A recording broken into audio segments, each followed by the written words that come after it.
Hi, everybody. I am so happy to be with you, and I'm grateful to David and Cherry for the introduction.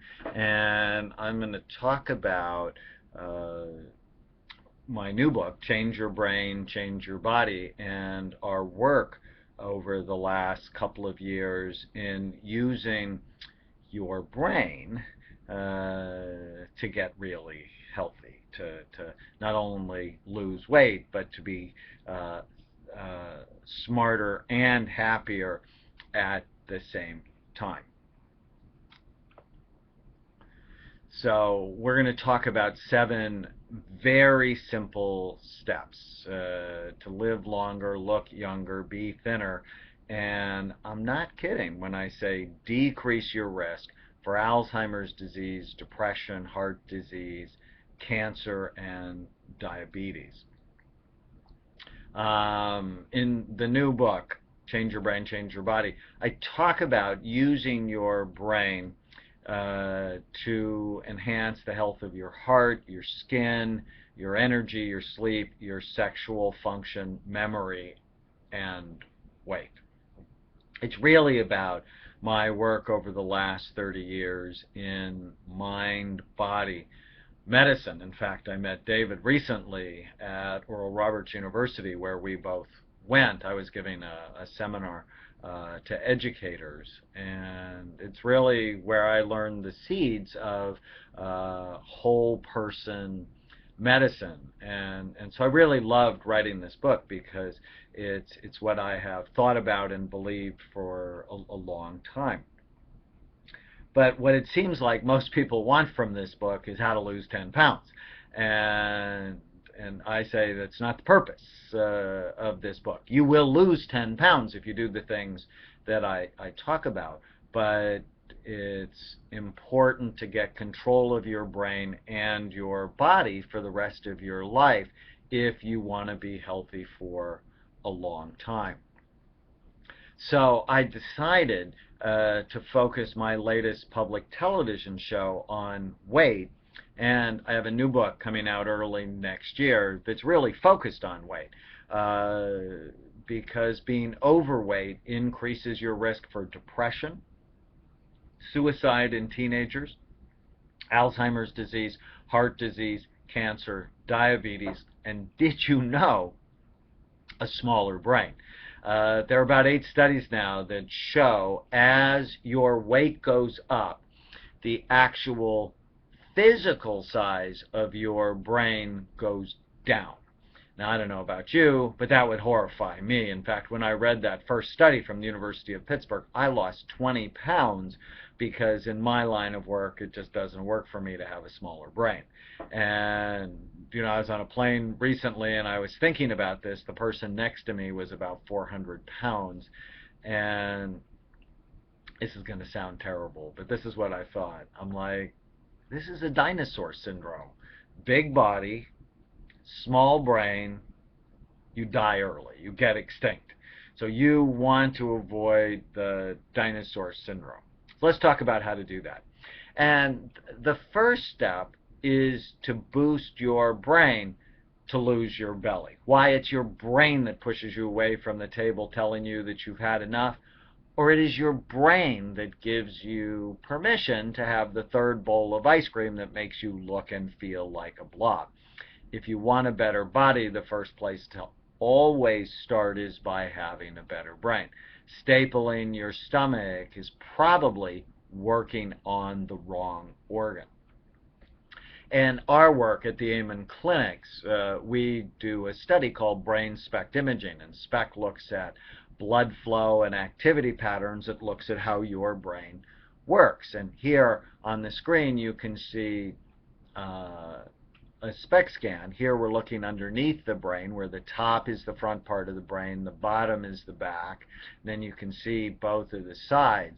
And what we see in a healthy brain is full, even, symmetrical activity. So SPECT scans look at blood flow and activity patterns. They're different than CAT scans or MRIs. Those are anatomy studies. They show what the brain actually physically looks like. SPECT looks at function. And with a healthy brain, you're happier, more thoughtful, you weigh more healthy weight because you make better decisions. When your brain is not healthy for whatever reason, such as you have ADD, or you had a brain injury, or you're drinking too much, your brain is unhealthy and you make many more bad decisions. So here are 3 examples of 60-year-old brains. One with Alzheimer's disease, one who is overweight and who had sleep apnea, which turns out to be very important to get your weight under control. Sleep is just critical. And a healthy brain. And I always go, well, which brain do you want? And most people go, well, I want the healthy brain. Well, then you need to engage in brain-healthy habits, such as not thinking of alcohol as a health food. That's not a brain-healthy habit. Exercise, mental exercise, eating nutritious food, not anti-nutritious food, which we will talk about.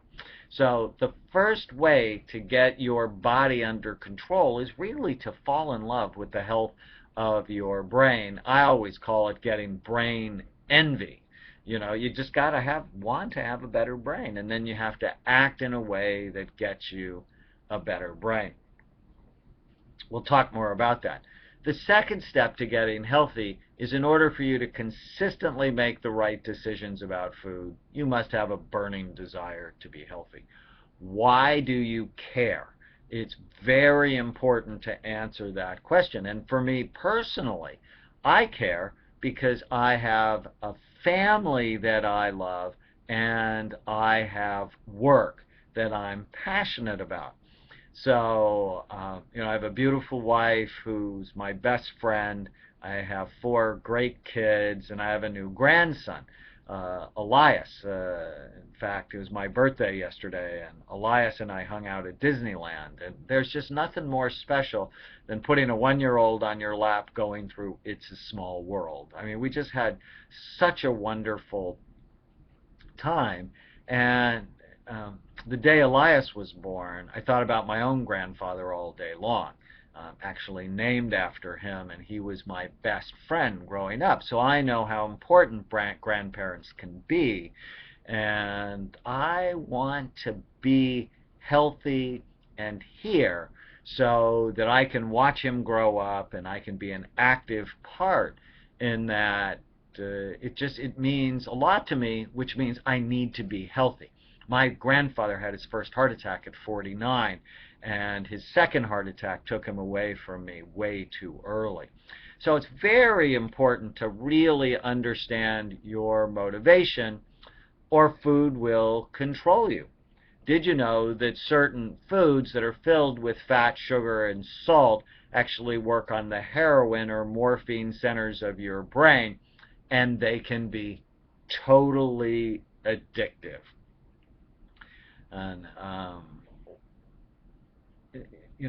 it doesn't work for me to be addicted to something that Mickey D's makes, or that Burger King makes, or that an ice cream company makes. I want to be in control of my mind and my life. And if that is not enough to motivate you, this study from the University of Pittsburgh I referenced that said as your weight goes up, the size of your brain goes down. So if your BMI, body mass index, which is one of the measures of a healthy body, if your BMI is overweight, between 25 and 30, and all of you should know your BMI, if it's between 25 and 30, you have 4% less brain tissue, and your brain looks 8 years older than healthy people. If you're obese, you have a BMI over 30, you actually have 8% less brain volume, brain tissue, and your brain looks 16 years older than healthy people. Without a healthy brain, nothing in your life is as good as it can be. Not your relationships, not your energy, not your memory, not your mood, not your money, nothing. So it's just critical. So you want to know what your motivation is to get healthy. Write it down. Look at it where you can see it every day. be positive. I want to live longer, have great energy, look great, be smart. And if your motivation is like mine and involves the people you love, put up their pictures where you can see them every day. So this is the screensaver I have on my computer. The third step, and this is what I think is really most unique about my work, is that you have to know your brain type. Getting on a brain healthy program to lose weight, it's critical to know about your own brain. When I first started to do our brain imaging work in 1991, I was looking for that one pattern associated with ADD, anxiety, or depression. And I soon clearly discovered there was not one pattern associated with any of these illnesses. They all had multiple types. And subsequently, I've written books about ADD, a book called Healing ADD, where I talk about 6 different types of ADD. I wrote another one called Healing Anxiety and Depression, where I wrote about 7 different types of anxiety and depression. And in Change Your Brain, Change Your Body, I talk about 5 different types of overeaters, or 5 different types of obesity. Knowing your individual brain type is critical to getting the help you need. So what we've seen is there are impulsive overeaters. They're compulsive overeaters. There's sad overeaters, there's anxious overeaters, and there's all sorts of combinations of these types. Now, why is it important to know your type?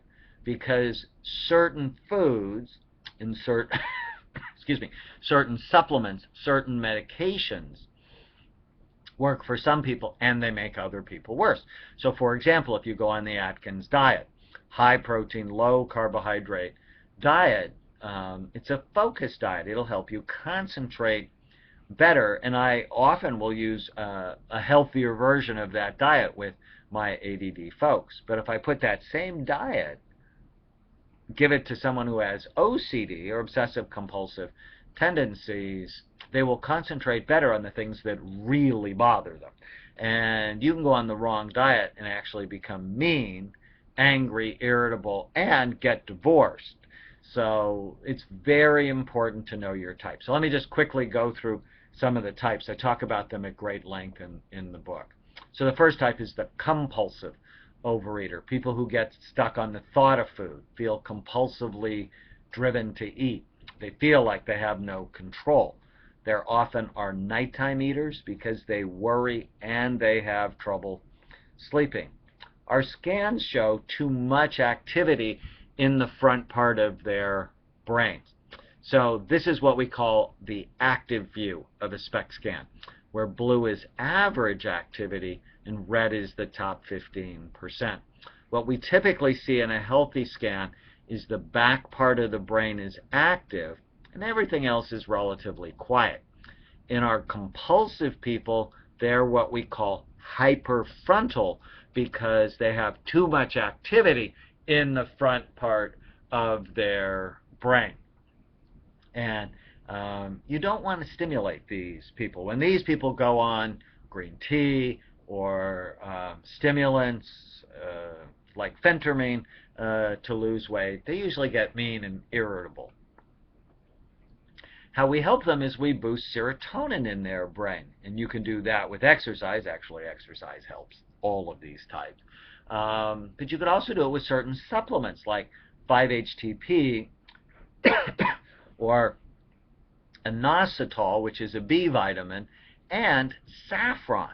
Saffron has actually been shown to have anti-worry, anti-anxiety effects in the brain. It's a very interesting spice, and one of our supplements that we make here at the Amen Clinics is called our Serotonin Mood Support, that is really good for this type. Now, it's not good for some of the other types, so that becomes very important.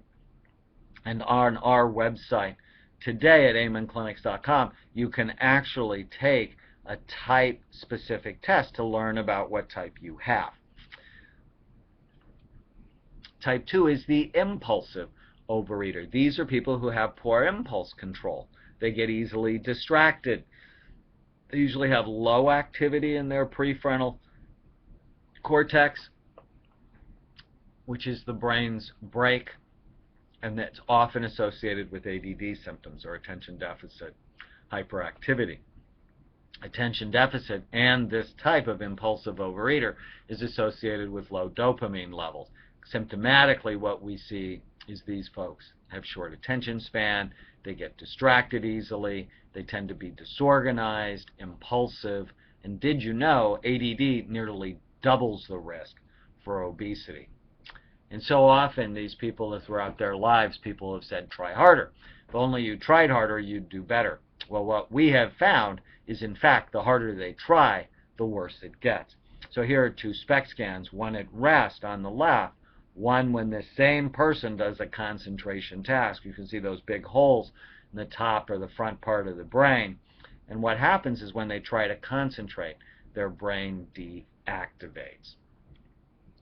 So we help this type by boosting dopamine levels, and this helps with higher protein diets, exercise, and certain stimulating supplements like green tea, rhodiola, which is a very interesting supplement called an adaptogen, and L-tyrosine. And we put together these supplements in our Focus and Energy solution. There's another type, what we call our impulsive compulsive overeaters. It's a combination of type 1 and type 2, so they need a combination of treatments. There's another type we call our SAD overeaters. When overeating goes with depression, we actually use SAMe, which is a supplement to help with mood. It's been shown recently in a double-blind randomized placebo-controlled study, that's a long word to say, and a really good study done at Harvard, to augment or help people with depression who are not getting better on typical antidepressants. And then there are the anxious overeaters, people who bite their fingernails, who eat when they are filled with anxiety, and when they feel panicky, they actually eat more.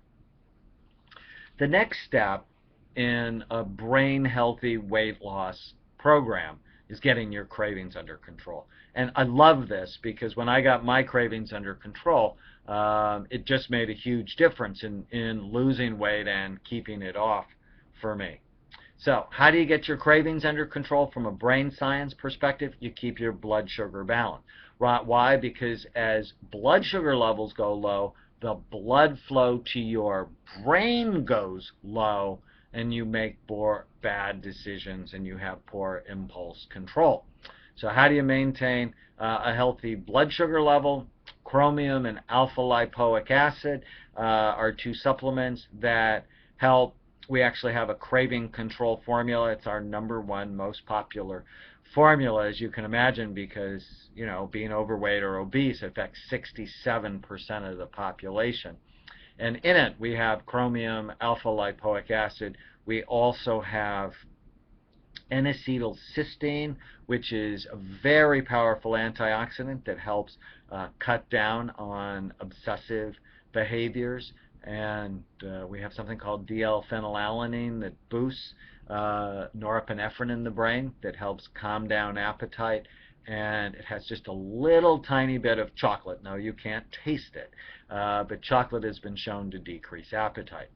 In addition, you want to have breakfast. The people who lose weight and keep it off continue to have a nutritious breakfast because it helps balance their blood sugar, have smaller meals throughout the day, and stay away from simple sugars. I hate that because my grandfather, who I told you I love, was a candy maker.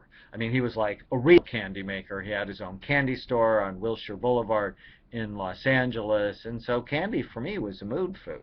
But it does not help me with the goals I have for my life. In addition, you want to get rid of your cravings, you have to decrease artificial sweeteners. Some of these sweeteners, like Splenda, are up to 600 times sweeter than sugar, and they can trigger your cravings. When you use natural sweetener, stevia, is my favorite because it also helps to lower people's blood pressure. The next step is something I talk about in all of my books, and that is learning how to manage your thought patterns. I call it kill the ants that steal your happiness and make you fat.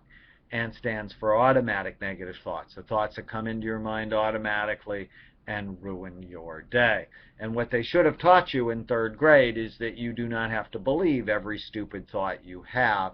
Thoughts lie, they lie a lot, and it's these uninvestigated thoughts that invest your mind and make you fat. It's a picture of Big Ed White from the Minnesota Vikings and the San Diego Chargers. Big Ed played in the NFL for 16 years.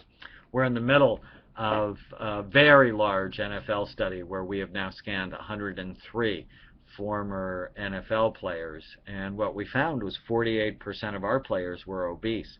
And I already told you, as your weight goes up, the size of your brain goes down. So when I asked Ed, he was 365 pounds at 6'2". I went, Ed, what's the deal with your weight? He said, I have no control over food. I said, is that true? You really have no control over food? And he said, no, that wasn't true. It was the lie. I said, you know, when you tell yourself you have no control, you've just given yourself permission to eat anything you want at any time you want. And so teaching him how to correct his negative thought patterns was very powerful. So here's the exercise, and I talk about it at great length in the book. Whenever you feel sad, mad, or nervous, write down the automatic thoughts that are going through your head and then talk back to them. You don't have to believe every thought you have. Just because you have a thought has nothing to do with whether or not it's true. The next step is you have to eat right, because food is medicine or food is poison. And it's just critical what you put into your body. So I'm going to give you our 7 rules of brain healthy eating. And by the way, people who do these 7 steps that I've been talking to you, on average 10 weeks they lose 10 pounds. And that's just what I want for you. Because if you lose it faster, you'll never keep it off. You need to lose it slow enough so that you're really making lifestyle changes so that you can maintain this for the long run. Because most of the patients that come to see us, they don't have 10 pounds to lose. They have 100 pounds to lose. One of the players in our NFL study lost 110 pounds. But he did it over 15 months. And I think that's perfect. So, rule number 1 for brain healthy eating. Think high quality calories in versus high quality energy out. So what does that mean? All calories are not the same. You get 400 calories from red vines or 720 calories from a Cinnabon. It's not nearly the same thing as a salmon, spinach, blueberry, walnut salad with red bell peppers and olive oil and lemon dressing. You know, the 400 calorie salmon salad is nutritious and going to make you feel so much better than the red vines or the Cinnabon, which is going to drain your brain and make you feel tired and stupid. So I really want you to think about high quality calories. I am a value spender. If you talk to my wife, she would never in a million years say Daniel's cheap. But she would say he really likes to get value for his money. I feel exactly the same way for my calories. So, I mentioned last night I was at Disneyland for my birthday. And, you know, of course, everybody wants to celebrate by trying to kill you, you know, giving you these great cakes. Well, people know better than that for me. But, you know, at the table, they brought one piece of chocolate cake. Somebody had ordered that, and I calculated it's probably got 1,300 calories in that one piece. I mean, that's, half or more than half of someone's daily requirement for food. Let's be more thoughtful and think of calories like money. Here's a very famous study. The only scientifically proven intervention associated with longevity is calorie restriction.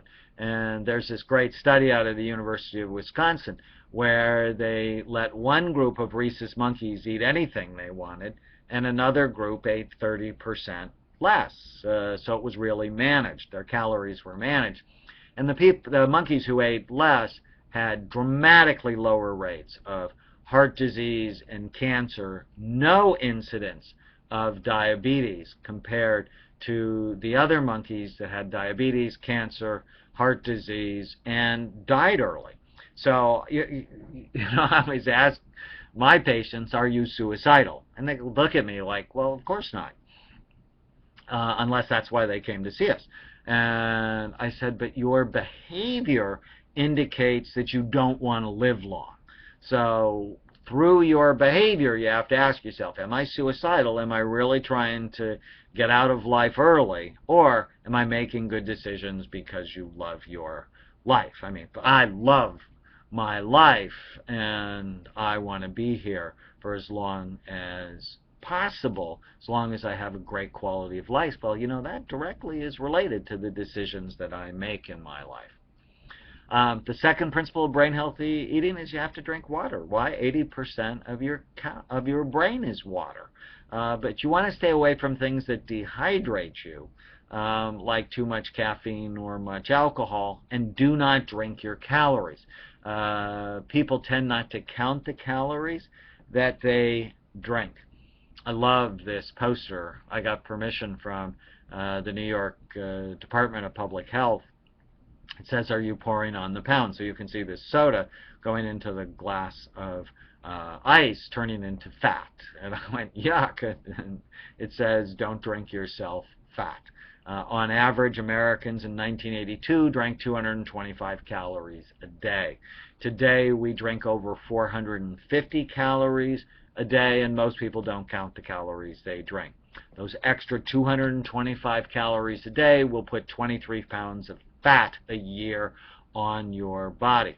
And fat stores toxic material, which is one of the reasons we think that people who are fat have a smaller brain, because they have a higher level of toxins and inflammation in their body. Step number 3, protein's important. High quality, lean protein. So you want to skip the animal fat protein, except perhaps for wild salmon. Think lean turkey, lean chicken, and when you do, think free-range, antibiotic-free, hormone-free meat. And you go, oh, but that's expensive. Well, we just talked about calorie restriction. So if you're eating half, it really will cost you the same money, but you're going to spend a lot less money on health care. See, the cheapest food in our country is really the most expensive food. You can also get protein from beans and raw nuts and high-protein veggies. A lot of people don't know that spinach is 50% protein, and broccoli is about 40% protein. Carbohydrates are not the enemy. Stop that. I mean, I just get crazed when people go on really low carbohydrate diets, because they're not the enemy. Sugar is the enemy, and refined carbohydrates are the enemy. And I like the glycemic index. I think it makes a lot of sense to me, especially if you want to balance your blood sugar. So if you don't know about the glycemic index, you can read about it in the book. You can find it online. And what it says is there are certain carbohydrates that raise your blood sugar and then drop it. And then there are certain carbohydrates that help you keep a stable blood sugar. So, for example, watermelon has a very high glycemic index, which means it raises your blood sugar. So watermelon, not on your diet. Cherries, on the other hand, have a low glycemic index. A really mushy, ripe banana, very high glycemic index. A little bit green banana has a lower glycemic index. So if you're going to choose a little bit a less ripe banana. Strawberries have a low glycemic index, as does blueberries. So think about eating healthy carbohydrates, whole grains, vegetables, low glycemic fruits such as blueberries, strawberries, and apples, rather than white bread. In fact, I like the saying, the whiter the bread, the faster you're dead. Sugar is not your friend. We are continuing to increase our consumption of sugar, and it's just going to make you sicker and fatter earlier. Sugar increases inflammation, it increases erratic brain cell firing, and has been implicated in aggression. Healthy fats are just absolutely critical because 60% of the solid weight of your brain is fat. If someone calls you a fathead, say thank you. You want to, of course, eliminate bad fats like most animal fat, anything that is a trans fat, and focus on healthy fats, especially omega-3 fatty acids found in salmon, avocados, walnuts, and green leafy vegetables. Cholesterol is obviously not good for your brain. High cholesterol is not good for your brain. But low cholesterol is bad for your brain as well. It's very important to have balanced cholesterol in your body. Eat from the rainbow. That means put foods of many different colors in your diet. This boosts antioxidant levels and helps keep your brain young. Of course, this does not mean Skittles or colored M&Ms. And brain-healthy herbs and spices. I love this. There's so much new research coming out on turmeric. Found in curry has curcumin in it that has been shown to be an anti-inflammatory and perhaps help with decreasing the odds for Alzheimer's disease. We talked about saffron as an anti-obsessive antidepressant. There's a brand new study on how it might actually help with memory as well. Sage has been found to have very good scientific evidence for enhancing memory, and cinnamon helps with focus, attention, energy, and boosts libido in men, not that men need much help. The last thing I want to talk about before I leave some time for questions is to know your important health numbers. And in the book I talk about more things as well, like what supplements you should take. In fact, I should just talk about that for a minute. I think everybody should take a multiple vitamin because most people don't eat 5 servings of fruits and vegetables a day. Everybody should take omega-3 fatty acids, fish oil. And some people go, well, what if you're a vegetarian? There's a company that makes fish oil from, not fish oil, but omega-3 fatty acids from algae.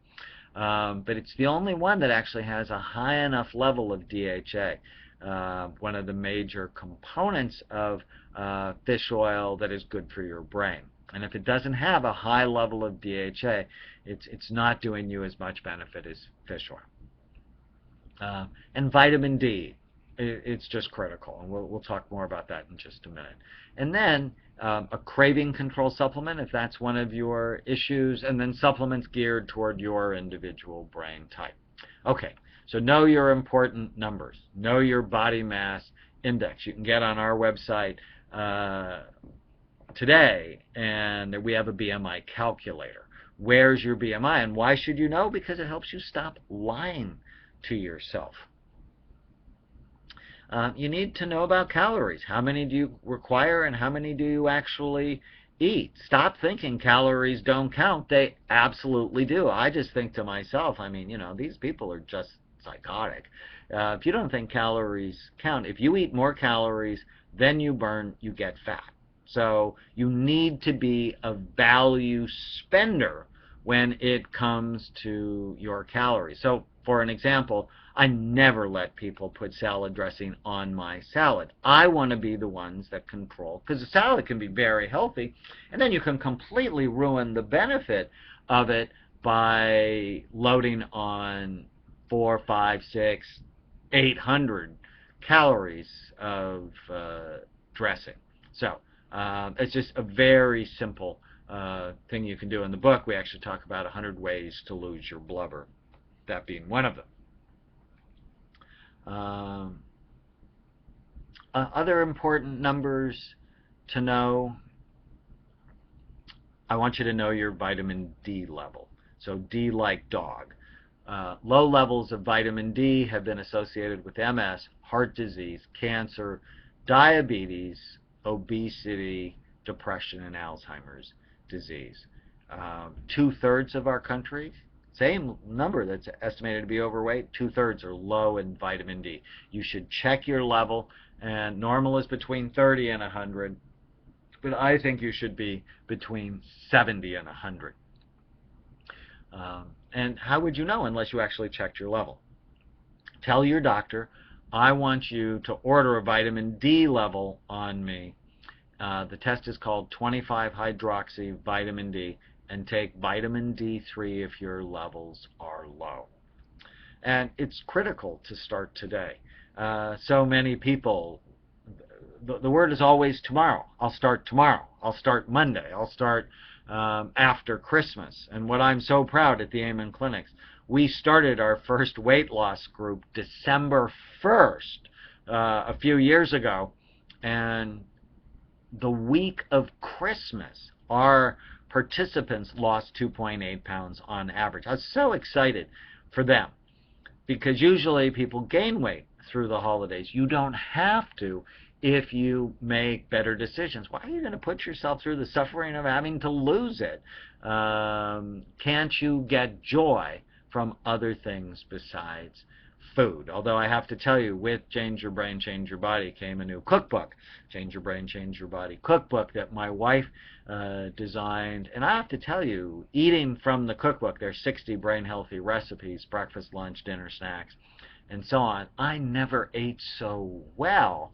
And now I have my taste buds back because I got rid of the sugar. And so a banana, really, I look forward to a banana or to an apple or to cherries, to fresh vegetables and lean protein.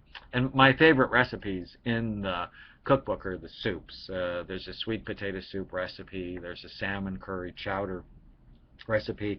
And Tana, my wife, really focused on using brain healthy ingredients to make this cookbook, and it's just done phenomenal in bookstores and on the web, because I think people are looking to eat great, but eat smart. And food is medicine, or food is poison.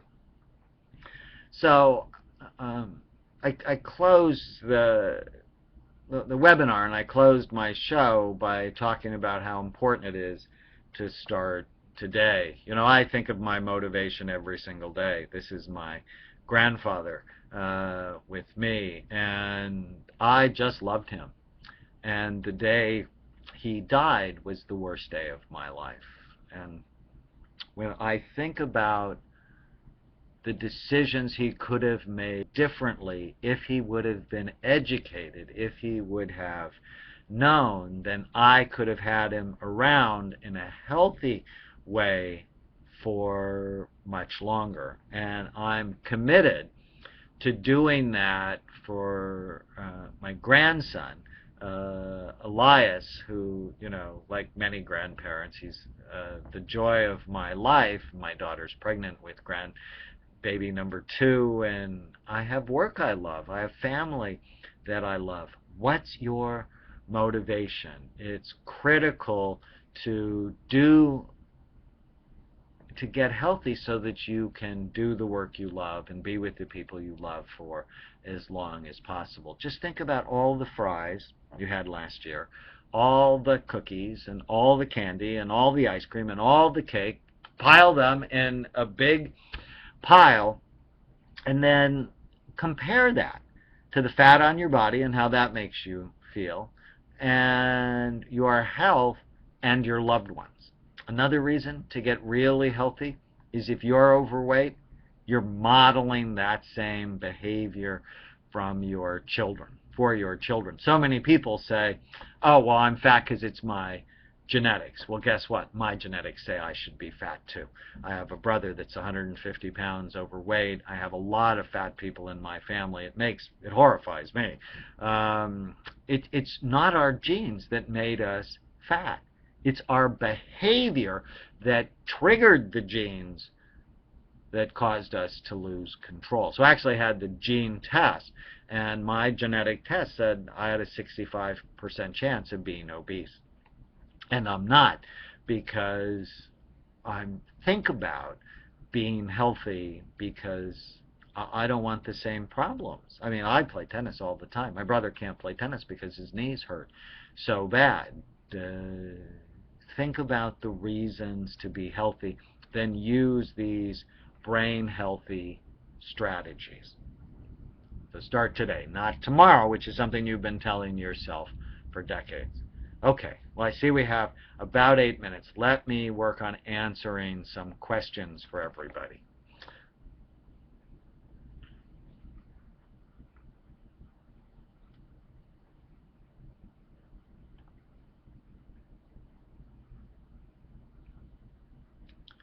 So I can only see the first parts of the question.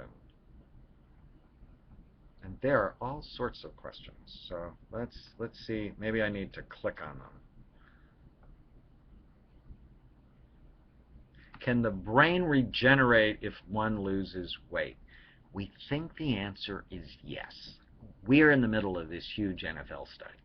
And we now have 32 follow-ups on our players. And these are guys with brain damage. And what we do in our study is we put them on our Brain Healthy program.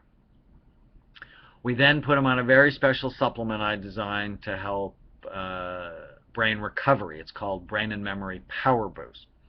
We put them in our NFL weight loss group if they need to lose weight. We give them a multiple vitamin and fish oil. We check their vitamin D levels and optimize it.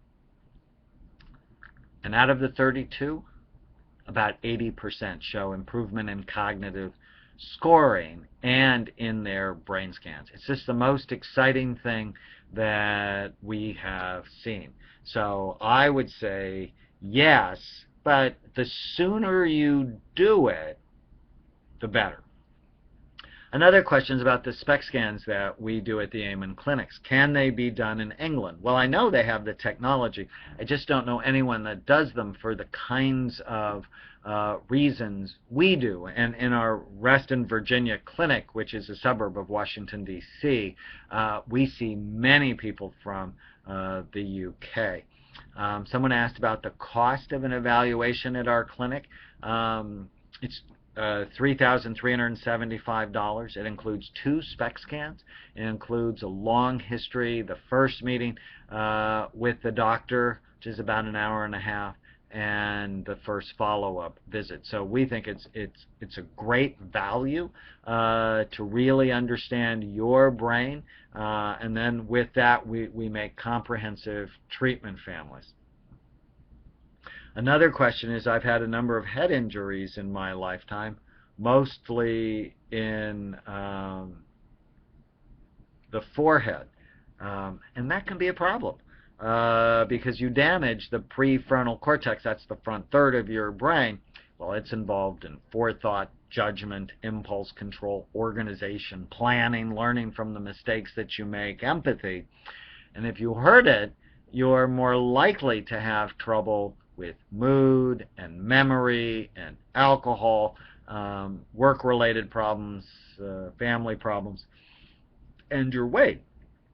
So doing a brain rehab program, fish oil, multiple vitamin, brain and memory power boost, our formula, exercise, losing weight, can make just a huge difference in helping to enhance brain injuries. Some of our brain injured patients, football players, we've sent them for hyperbaric oxygen treatment, and we have seen often very nice improvement with that. Is honey a no-no? Too much honey is a no-no. Why? Because it's got calories and it's very sweet, so it'll trigger your cravings. A little bit of honey is not the worst thing in the world. I'd rather people do that than do regular sugar that just has no nutrients in it at all.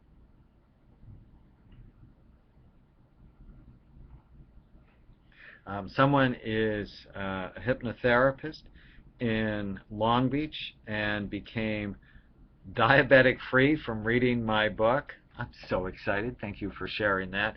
In the book, there's a whole chapter on hypnosis and meditation and how important that can be in optimizing a brain-healthy weight loss program. Does an injury to the brain, like a subdural hematoma, a hemorrhage, affect the brain in a long-term way? And the answer is it depends. I mean, sometimes if they get it early and they drain it, there's no long-term damage. Other times it can cause long-term damage depending on the extent and where it is. Getting a SPECT scan can be very helpful in determining if there is damage and the rehabilitation potential. So there's a therapist who writes in who does healing of memory work and reframing, and she is happy to hear me. I think it's very important. We didn't talk much about our emotional overeaters, but often they do it because they have emotional trauma in their past, which has fired up their brain, and doing treatments to help with healing past hurts can be very helpful. Is it possible to get a healthy brain on a vegetarian diet? Well, it depends. Is it a really good vegetarian diet or a vegetarian diet that's just crap? One of my doctors, who I love dearly, is a vegetarian. He's an Indian who had a terrible diet, and his brain looked like crap when I first met him. He's still a vegetarian, but he eats much healthier, and his brain is much better. The hardest thing about a vegetarian diet is getting DHA and EPA, the omega-3 fatty acids, and as I said, there's one company now that's making it from algae where it is possible.